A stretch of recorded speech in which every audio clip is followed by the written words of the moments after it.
Vale, primera cosa. Jo estic molt, molt, molt feliç de que... Anem a començar a arrencar la cosa, Estic molt, molt, molt feliç de que després de molts mesos aturats, filosofia per a pingüins, em sembla que ara comentava el company, és que l'últim el van fer a febrer. I era sobre el porno.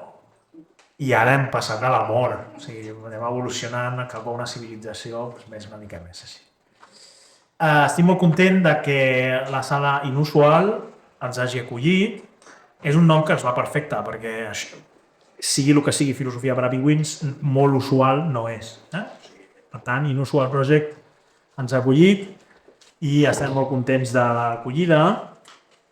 Començarem una petita presentació de lo que és filosofia per a pingüins. Jo crec que la majoria ja ho coneixeu, però filosofia per a pingüins. La gent em diu, és que això és com una burla, no? Perquè què vol dir això? Que tractes a la gent com a pingüins? El pingüí és un animal que suporta molt bé el fred gèlid del concepte. Sí? Si la poesia ens crema per dins, com ho faria l'amor o l'eros, del que parlarem molt avui, la filosofia té una voluntat constructiva. Sí? Ara, per què filosofia per a pingüins? Perquè a vegades la gent ignora que el fred també pot cremar. La gelidesa és una passió. Quan van condemnar Galileu, Bellarmino va fer la reflexió: Galileu és perillós perquè pensa per passió. Pensa per passió. No sent per passió. Té una passió pel pensament i té una passió per una cosa que en general no genera passió, té una passió pel concepte. Jo no sé si la definició millor de filosofia és coneixement a través de conceptes, és una definició escassa, però sí que podem obrir una gran escletxa entre el que seria el coneixement de la literatura, el coneixement de l'art, com un coneixement que té a veure amb la paraula, i el coneixement de la filosofia com un coneixement que té a veure amb el concepte. Coneixement a través de conceptes.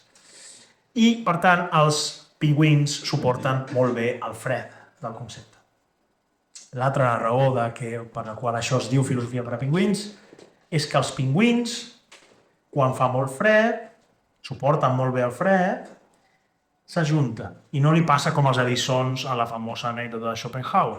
Els pingüins s'ajunten i no es punxen, sinó que comparteixen els pensaments que els hi pot produir la passió del gèlid concepte. Els pingüins s'ajunten, fan una bola, com nosaltres hem fet aquí, home, no estem tan juntets, però més o menys estem junts, i compartim aquestes nits càlides o fredes, segons l'època de l'any, amb qüestions, preguntes que ens porten aquí a tots. Barcelona és una ciutat magnífica perquè em permet això. Això també és la fent fora de Barcelona, que els barcelonins pixapins que pensen que ho tenen tot, però Barcelona ho permet, això, no? I és maco, ara ja parlarem de fer-ho a altres llocs, però de moment Barcelona és maca. Ens ha trucat en Xavier Trias preocupat, perquè hosti, és que no feu filosofia per a pingüins, dimiteixo i ja no està. També ens ha trucat en Collboni, que és l'actual, també preocupat. Què passa amb filosofia per a pingüins? Perquè, hosti, Barcelona necessita filosofia per a pingüins, però no ens ha volgut regar de les multarades de milions que tenen per la Bienal de Pensament. I, hosti, ajuda'ns una mica i, bueno, que sapigueu que el retorn de filosofia per a pingüins no hagués estat possible sense vosaltres. Us estic de veritat molt, molt, molt agraït. Ja veig molta gent de la Laura Sènior, que això sempre xoca. Fantàstica, un aplaudiment per la gent de la Laura Sènior. Serà un exemple per tots, de voluntat de coneixement i de... Molt bé, l'eos i la filia. Venim del porno, o sigui, tampoc està malament, Arrenquem amb Maig d'amor, Gerard Bages.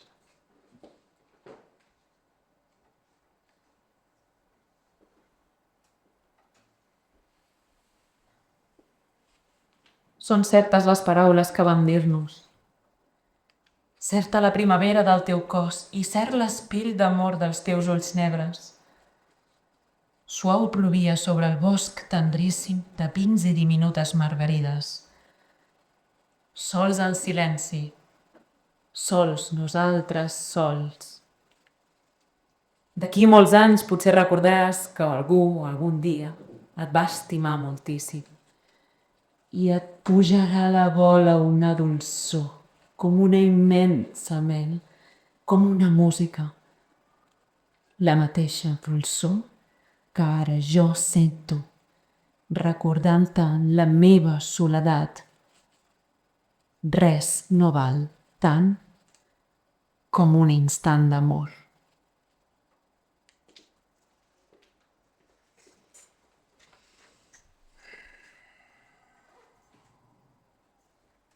Déu-n'hi-do, tu, Déu-n'hi-do, tu. Tu no tant. Uf! Ostres. Hosti, aquí ja tampoc esteu ben servits, allà, Sí. Una distribució com aquesta us la trobeu cada matí en els cossos que us envolten quan agafeu el metro plens de lleganyes. En els tolls i els matins de coure que us porten a les vostres feines rutinàries i inercials. A qualsevol lloc hi ha una distribució més o menys regular entre aquells que porten un espectre a dins. L'espectre dels amors que, sense ser convidats, es van quedar retinguts. Hi ha gent que el té. Hi ha gent que encara no el té, però el tindrà. Si passes per la vida, has, d'alguna manera o una altra, conèixer aquesta experiència d'arrossegar un aspecte. Després venen els francesos postmoderns i fan coses molt rares amb la ontologia, la espectrologia. Aquesta experiència de tenir un espectre a dins, de tenir un amor mort, un cadàver, i arrossegar-lo amb nosaltres pel món, fins i tot després de que ens llevem a les 3 de la matinada perquè el nen plora, perquè s'ha fet fosc. O fins i tot després de celebrar el nostre 40 i pico aniversari envoltats de la família, aquell espectre segueix allà. Aquell amor impossible, aquell amor coagulat. Què defineix que portem o no un espectre a dins? 2 característiques tenen tots aquells de vosaltres que porteu un espectre d'un amor inoblidable a dins. El primer és el senyal de l'inesperat. No podíem avançar-ho. L'amor té aquesta ruptura respecte a l'horitzó d'expectativa. És una cosa que no era esperada. Trenca l'horitzó d'expectativa. I, com ha comentat la mateixa expressió, coagula, és a dir, la metàfora de la coagulació té a veure amb què passa a ser inoblidable. Aquests són els 2 trets que defineixen aquell amor que arrossegareu com un cadàver encara que la inèrcia dels dies us vagi tirant cap endavant. Quan l'amor irromp a la vida, quan l'amor del poema de Maig d'Amor irromp a la vida, i no és un polvet que està molt bé, però no és això, jo no estic parlant d'això, això és reemplaçable aproximadament. I després el sentit que tenen els polvets, més que en si mateix, és poder-us explicar als amics.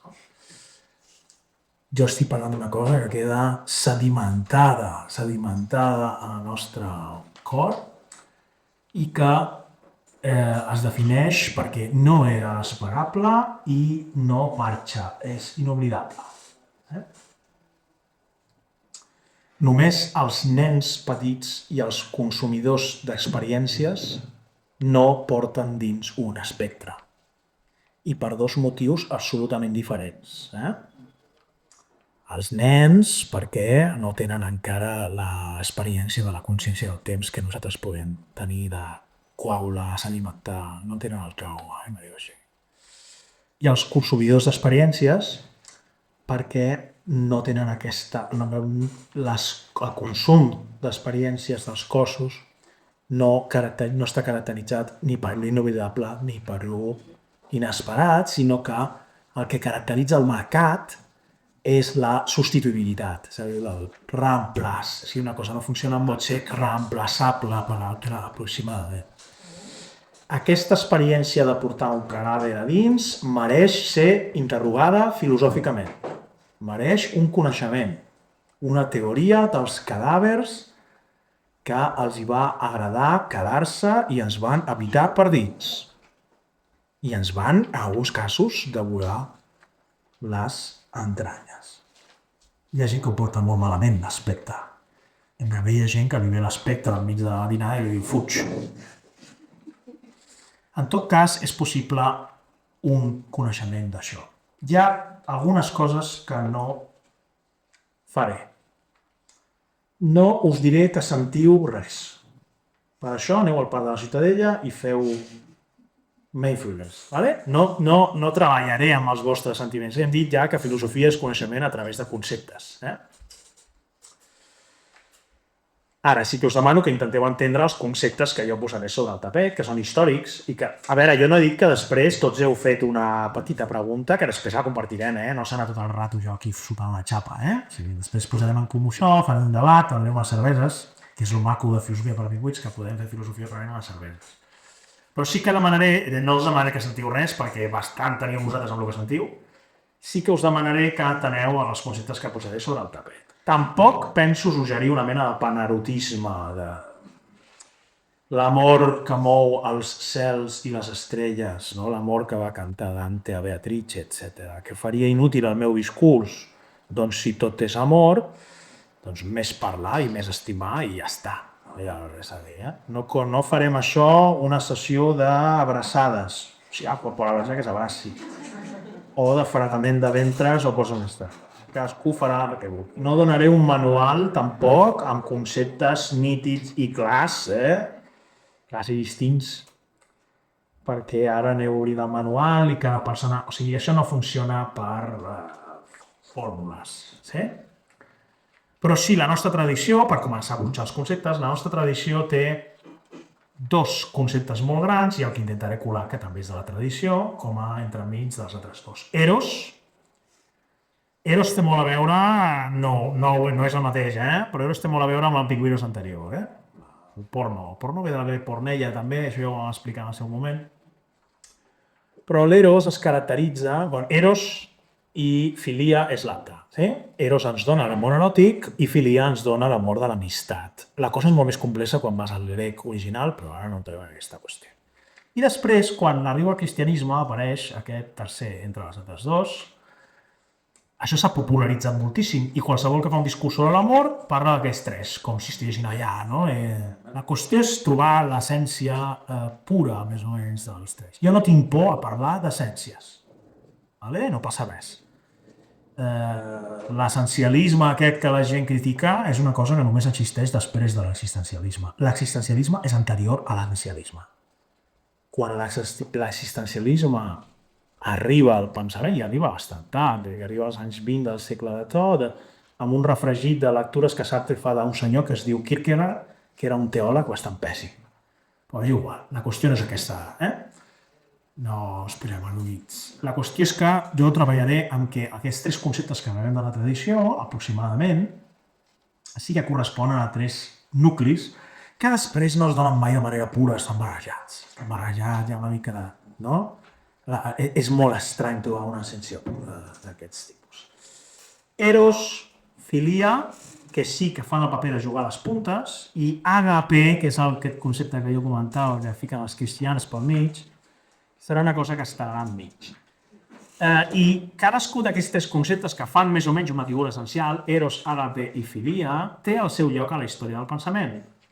Com aquí estem fent filosofia i molts de vosaltres esteu prenent una birra, jo no em posaré molt tècnic, però això no és un podcast cutre d'aquests, com la met, Pepito, Però sí que anàvem una mica intentant afilar o afinar una mica el tema conceptual. Eros totòpic, sap que aproximadament el trobaria al convit de Plató. Plató, està a l'aula sènior, parlant molt de Plató a partir de dilluns.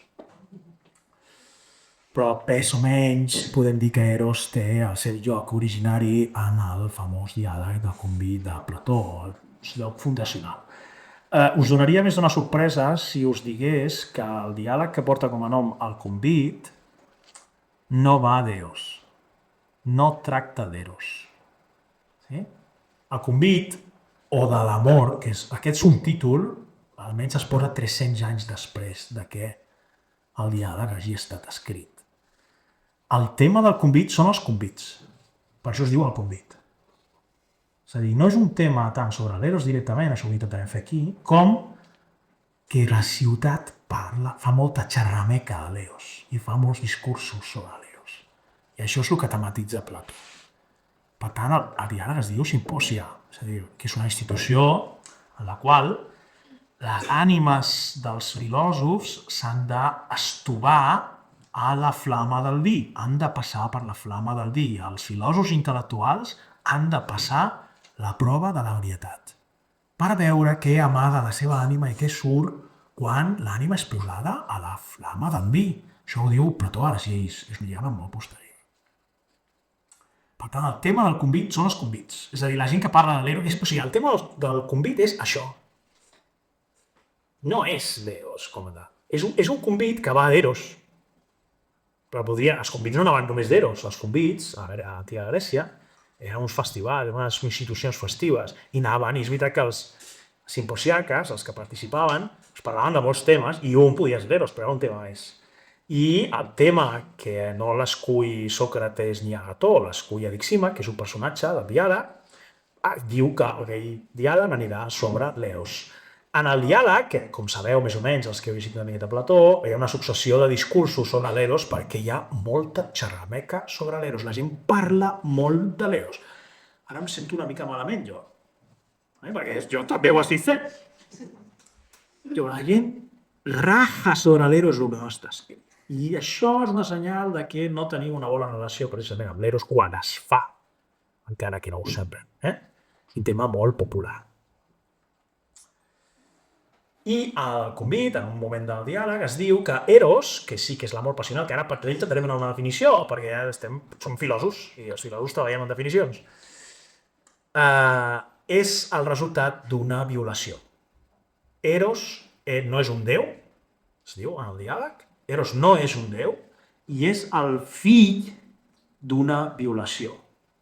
Per tant, Eros és molt difícil desvincular això de la naturalesa del mite. És molt difícil desvincular-ho. Sí, en el mite, si ens centréssim en el mite, després veurem què passa. Eros és violent en la seva naturalesa. Hi ha una força passiva en Eros que, per dir-ho d'alguna manera, no és racional. Sí? Hi ha un component irracional en l'Eros. La metàfora de la violació que té lloc en el convit, en el diàleg del convit, i si algú és expert filòleg i vol corregir-me alguna cosa, estaré encantat, no passa. Després ens podrem d'hòsties i ja està. És una violació de Poros de Penia a Poros. Penia és pobresa. Penia és manca. Sí? Els déus estan fent una orgia al Palau de l'Olimp i Poros és el poro de la pell, és el que permet que suem i que respiri de costa aspiri. Poros és recurs. Poros s'ha de traduir per recurs. I la pobresa viola el recurs. I Eros és el fill de la manca violant el recurs. Què és el recurs? Què és Poros? Són semidivinitats. Poros és la jetilla. No sé, bueno, clar, això en català no sé com es diu, jetilla, la jeta, no sé, sí, el morro, o sigui, vale, les normes són aquestes, però jo conec on tinc, i trobes el recurs i acabes tenint la feina. Això és el recurs. El que no està escrit, les lleis no escrites. Hi ha gent que sap moure's a la vida, i hi ha gent que no sap moure's i ho fa tot legal i segueix la llei. Escritari. Poros és això, Poros és el recurs. Poros és tenir... Hi ha gent que, i ho diem, hi ha gent que té recursos, no? Se sap buscar la vida. Hi ha gent supertalentosa que es mou molt malament a la vida i no té recurs. La manca viola per la força el recurs. I d'aquí surt Eros. Aquest és el mite. Interpreteu-lo com vulgueu. Jo mai he tingut molt clara la interpretació. Però és això, Eros. Eros és un recurs, una cosa... I sí, això fa que la manca té més oportunitats si s'ajunta, fins i tot amb arts no massa nobles i per a la força. És molt difícil tirar endavant sols. Jo ara no vull fer discursos polítics perquè el neoliberalisme, però evidentment juga amb l'individu, o sigui que siguem unitats atòmiques, totes estressades, pastillades, pagant-se terapeutes, però soles, no? I això és pràcticament impossible, però és igual, més o menys algú que aconsegueixen tirar sols, pastillats, amb terapeutes i amb no sé què. I molt emancipats, emancipació obligatòria. Emancipa't de tot, menys del teu desig d'emancipar-te. No entrarem en aquesta qüestió de com t'emancipes de l'emancipació. La qüestió és que Eros és el fill d'això, d'una violació. La manca, se suposa que ens manca, a no ser que siguem neoliberals i jo self-made woman o man, és igual. Jo m'he fet a mi mateix, jo no em manca res. Ens manca una cosa i la forcem, i Eros és això. Ara definim, perquè això és l'origen del mite, què és Eros en essència. Eros és passivitat. Eros té un component de passivitat. Algun cos tira de mi. Algun cos tira... Jo no tiro d'ell, o sigui, jo no sóc el que escull. Quan veus un catàleg de noies maques o de nois macos, tu estàs allà còmodament apantoflat i allà tu no tira a tu. I per això ja pot haver-hi una ciència de la bellesa. Imagina't que cada vegada que estiguéssim mirant un catàleg de noies macos o de nois macos, tirés de nosaltres. No podríem tenir la fredor per veure que la proporció entre la distància dels ulls d'aquesta noia és perfecta. I en canvi, Rosy de Palma, que és una bellesa picassiana, deien alguns, un ballet, no correspon a aquest equilibri i a aquesta harmonia. És passió en dos sentits. Eros et passa, no pots fer res, tira tu, i Eros passa en el temps. És relativament breu, Relativament breu, és fugisser. Passa en el temps i et passa, no tens possibilitat de... Sí, ara traurem aquí tot el suspense. Aquell amic perfecte del costat del pupitre que era perfecte per tu, i tu vas dir, jo m'he d'enamorar d'aquest, perquè intento, ara s'entén de la violació, intento que aquesta persona que, des del punt de vista del recurs, és perfecta per mi, intento enamorar-me d'ell i no puc. No puc enamorar-me de qui vull. És passiu, vol dir això. I per això hi ha una violació, hi ha una cosa irracional, en Eros, hi ha un element irracional que té a veure amb això, en què jo, encara que el que m'aniria bé és aquest, ara posaré un tòpic que és veritat que hi ha molts estudis que diuen que és cert, però que s'ha de reformular des d'una perspectiva de gènere, però és un tòpic. La pollona que prova tot i que s'enamora del macarra així, totes aquestes qüestions que tenen lògiques, que tenen l'inconscient i la violència i totes aquestes qüestions. A l'empollona li convé el que estudiarà comptabilitat i portarà diners a casa mensualment. A l'empollona li convé aquest. Però Eros és el resultat de la violació del recurs en un acte irracional i de força. I aleshores s'enamora del macarra. I si no voleu sesgos de gènere, es pot fer al revés. És a dir, podeu pensar el brillant de la classe que no s'enamora de qui toca, sinó que s'enamora de la gòtica que va amb tatuatges i que és la... No? És igual. Per tant, Eros es caracteritza per aquestes dues. Eros és passivitat. Eros és vanitat. Eros és vanitat, és el segon component. Ja he dit quin és el primer component. passivitat, que aleshores se sopren dues, passivitat perquè passen el temps, passivitat perquè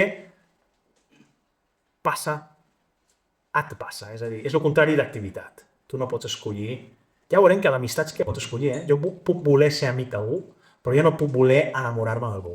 No puc voler enamorar-me d'algú, puc voler ser amic d'algú. Aquesta és una primera diferència important quan tractem filia. La segona cosa que caracteritza Eros és la vanitat. Què és la vanitat? Pues, a diferència de Descartes, que preguntava com sé si existeixo, la pregunta de la vanitat és la pregunta de si algú em desitja allà fora. I Eros és vanitós, Eros és possessiu en aquest sentit de la vanitat. És a dir, Eros no està clar que vulgui el plaer de l'altre a més de sortida. Eros busca, ara no vull posar Paul Hegelià, però busca un reconeixement, és a dir, Eros respon a la pregunta si algú em desitja allà fora. I allà fora és el contrari de la pregunta de Descartes. Com sé que jo existeixo? Com sé que jo existeixo? Això és la pregunta, no és la pregunta, és una pregunta ontològico-epistemològica, per dir un palabra. És la pregunta de l'ésser i del coneixement. Eros no funciona amb aquesta premissa de com sé que existeixo i després ja veuré de qui m'enamoro. No, Eros parteix de fora, parteix de l'exterioritat. I en el cas d'Eros, la pregunta és aquesta. Algú em desitja allà fora? Això ja és la vanitat perquè el cos vol ser desitjat. És passivitat d'un cos que tira de mi, això és el primer element, i és una vanitat que ha de respondre a la qual pregunta si algú em desitja allà fora. I, evidentment, ha de coincidir aquell que ha tirat de mi amb la possibilitat de que aquell que ha tirat de mi respongui a si algú em desitja allà fora. Si es dona aquesta coincidència, es dona l'amor eròtic, que té aquest component sempre, com he dit, irracional. Per tant, la fórmula és passivitat més vanitat. Jo estic donant una fórmula d'Eros. Jo no entenc per què el Collboni no m'ha ficat a mi de conseller de no sé de què, d'assumptes eròtics. Aquesta és la fórmula. Passivitat més vanitat més pretensió de presència. No parcialment. Eros funciona molt malament a la distància. Eros és un cos que crida a l'altre en la nit i el vol a prop. En canvi, l'amistat juga a aquestes matavelles amb la consciència del temps per la qual, i això és una experiència que molts de vosaltres podeu haver tingut, i que Nietzsche no la va entendre, que és l'experiència per la qual, després de... perquè Nietzsche posava l'accent en la contrària d'aquesta. I això és molt màgic i pot passar o no passar, però quan passa entens què és l'amistat. Aquella conversa que es reprèn després d'anys d'haver-se deixat d'interromput la presència. La presència s'ha interromput, però ens tornem a trobar i la conversa es reprèn com si hagués estat deixada ahir.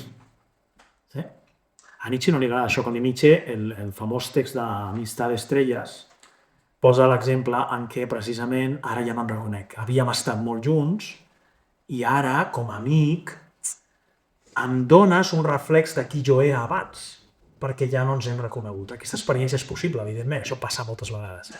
I Nietzsche posa l'accent en l'amistat com una experiència, clar, quan Nietzsche escriu aquest paràgraf, ell està pensant en Wagner, però no ens ficarem en aquest barber de què passàvem amb Nietzsche i sus amigos i les dues, Andrea Salomes i les banyes i les coses. Perquè és com un culebrón de Shakespeare, no? Però és cert que l'amistat pot jugar, l'amistat no necessita el consum de la presència. Això no vol dir que l'amistat es pugui descuidar, perquè aleshores passa el que Aristòtil en el llibre 8è de l'Ètica Nicomaquea diu que és que se deshilatja, es desfigura l'amistat si no és... Però és per l'exercici. La presència permet l'exercici de l'amistat, que no oblidem que per Aristòtil és com una virtut o una cosa, diu, similar a la virtut, en un paràgraf molt complex. Perquè diu, és una virtut o una cosa similar a la virtut, diu Aristòtil, perquè no acaba de ser una virtut l'amistat, Però és veritat que si l'amistat no s'exercita, i en això sí que és com una virtut, les virtuts s'han d'exercitar. Les virtuts o s'exerciten o s'atrofien. Per tant, però no és l'essència. O sigui, la presència del cos de l'altre no és l'essència de l'amistat. L'amistat es pot sostenir de manera relativament independent a la presència. Sí? Aquesta és la fórmula d'Eros. Sí? I és la fórmula de l'amor de maig. L'amor de maig que ens ha llegit Rosana. Ara, quasi per rebot, ja tenim la definició d'amistat, perquè és quasi l'altra estructura. No? De la mateixa manera que he definit el joc filològic de l'origen d'Eros en el convit de Plató, segurament trobaríem el joc filològic de l'origen de la filia dels grecs, pel llibre, com deia, el llibre 8è obert de l'ètica de Nicomaquea d'Aristòtil, però també el de Amicitia de Ciceró, perquè l'amistat és això, és aquesta relació que pot ser volguda. Per tant, l'estructura de l'amistat és aquesta activitat i té a veure amb el reconeixement de la virtut en el rostre de l'altre. Jo reconec una virtut que vull conrear. És a dir, hòstia, que bé juga a bàsquet aquest, jo vull ser amic d'aquest perquè vull que m'ensenyi a fer els remersos. O que bé que aquest poeta, aquí poetes ja se que dirà molt, jo vull ser amic d'aquest poeta, però no té per què ser virtuts pijas de Barri de Gràcia, poden ser virtuts, és igual, que bona conversa, o com em fa riure, aquest tio em fa molt riure, vull ser amic d'aquest. I la virtut juga a que podem escollir. L'amistat és el terreny de la llibertat.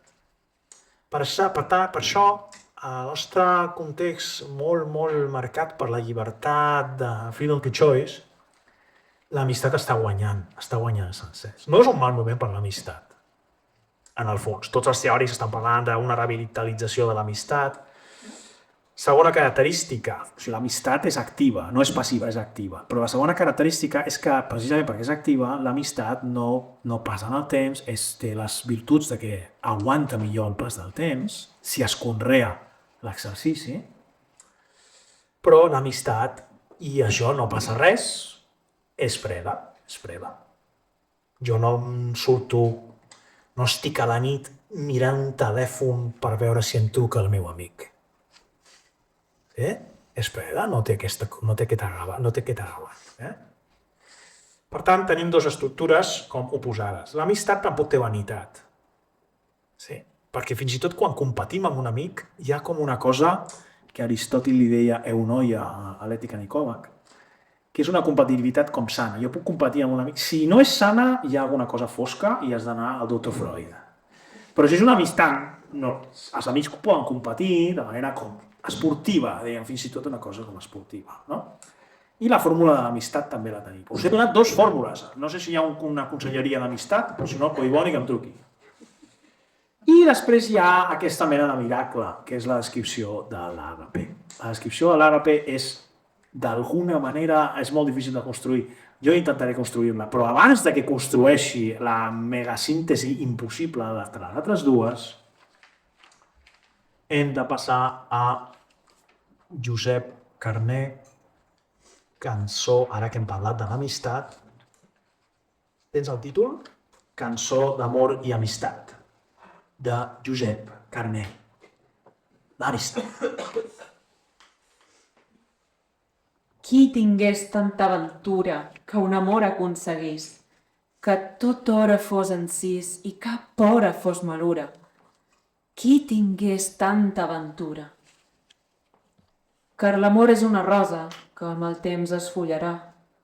No coneix el llarg durar. Nou fa goig. L'assat fa nosa. Car l'amor és una rosa. Una mica d'amistat fins a morir diu que dura. Pes, amor, metzina impura. Vull la mel, vull el grossant, una mica d'amistat. Amistat, l'amor moxí. Tu, guareix-me les ferides. I, qui sap, elles guarides, bé hi hauria un amor fi que em fes plànyer penedir.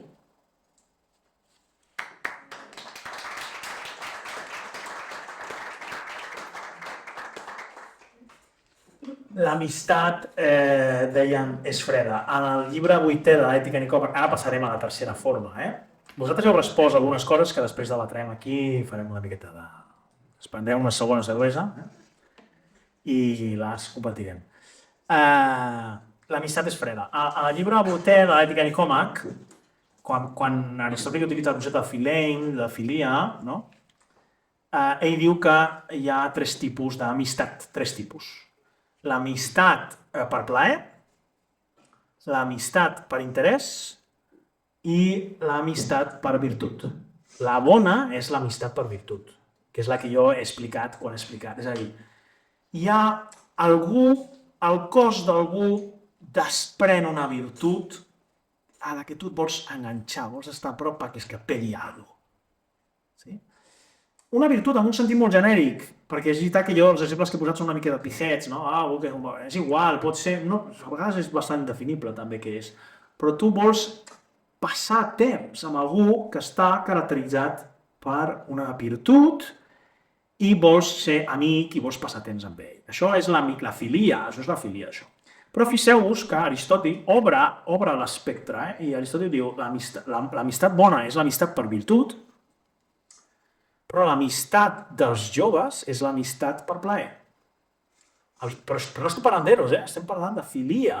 És a dir, els joves poden tenir filia compartint el plaer dels seus cossos. És possible una amistat freda, diríem, un sexe fred. I és amistat. I té el component sexual pel qual jo, després, quan torno a casa, no m'estic mirant el telèfon a veure si em truca. I he gaudit d'una bona no sé què. Això és la filia, i diu que caracteritza els joves. Diu, l'amistat per plaer caracteritza els joves, perquè els joves tenen un cos molt fresc, i després diu que l'amistat per interès caracteritza a la gent gran. L'amistat per interès és l'amistat de la llotja del Bernabéu. No, però és veritat. És l'amistat, bueno, hi ha la llotja del Bernabéu i és l'amistat dels interessos, o sigui, però és amistat, també. És amistat. O sigui, no, perquè el fàcil és dir, no, l'única bona és no. Aristòtil diu, la superior és l'amistat per virtut. Aquesta és superior a les altres, però les altres no deixen de ser formes d'amistat, en tant que tenen aquest component fred, que no m'arrebata. Cap de les tres amistats, ni l'amistat per plaer, ni l'amistat per interès, que és l'amistat de qui fa negocis. És la meva amistat, ara no t'enfades, Steven, és la meva amistat amb Cebenada.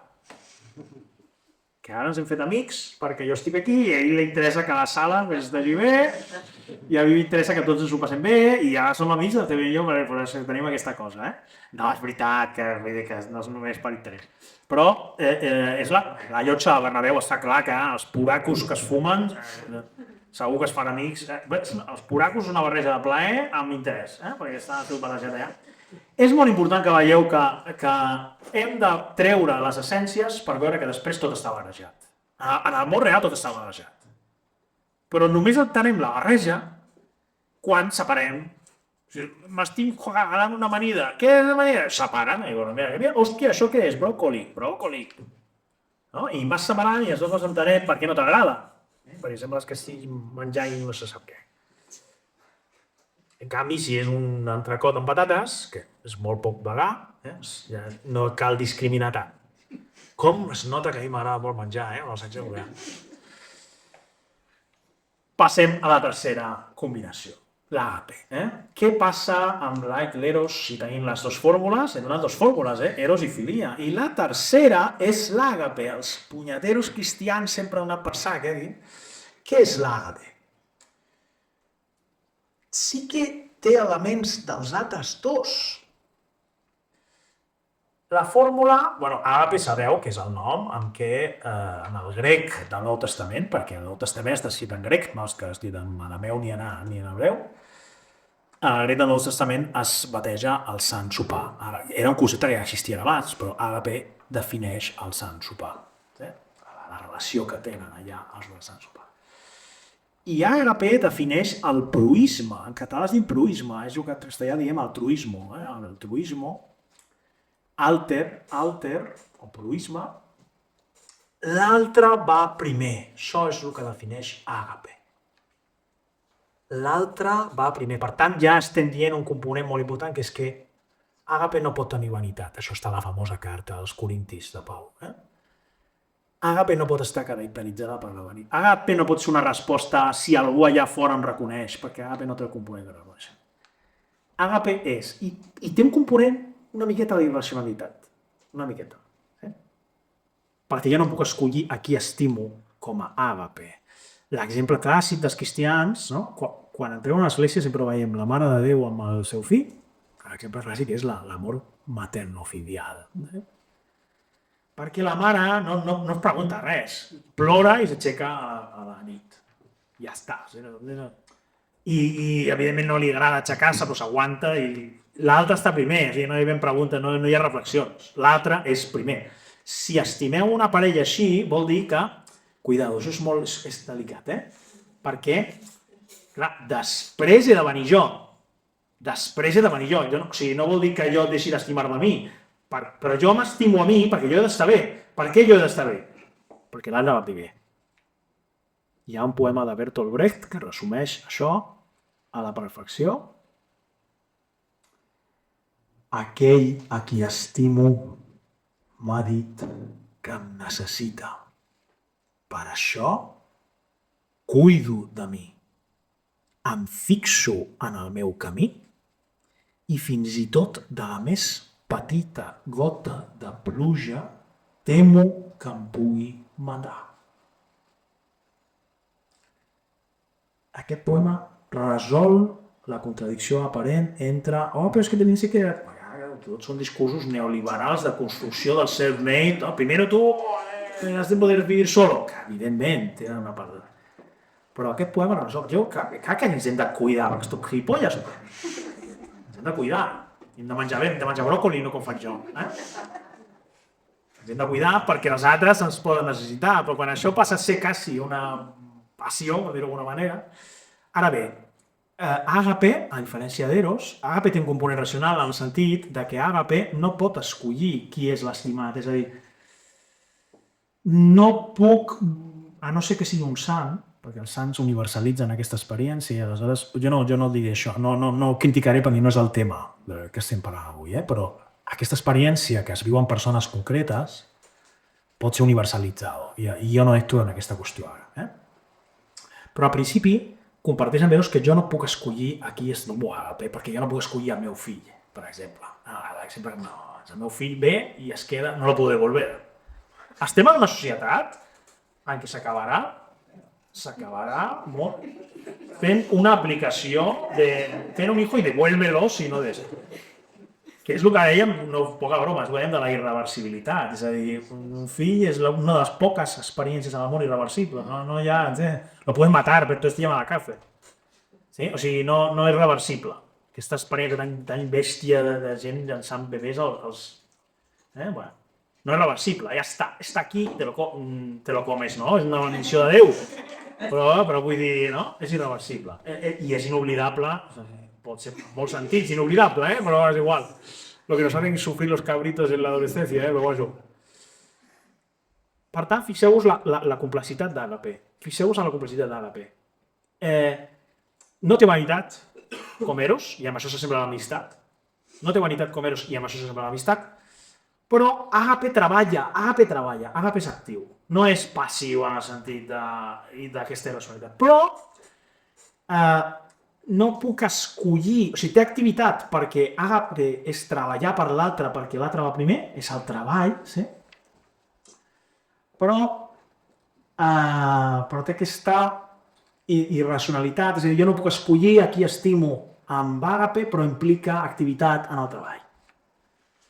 És la síntesi perfecta entre els dos. Arribats a aquest punt, i ara vaig tancant una mica la meva intervenció perquè se'ns està fent molt tard i perquè arriba el moment en què ens hem de prendre les coses en sèrio. És una d'aquestes. Ara ve el moment en què culminarem la nostra... Bueno, esto és... A veure... D'alguna manera o una altra hem basat el pressupost, perquè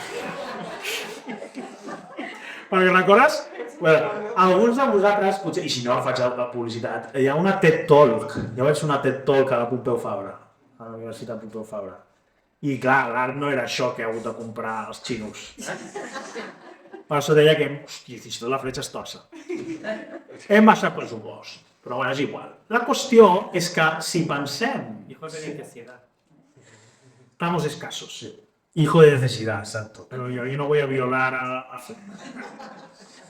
a entender o me buena, como decías.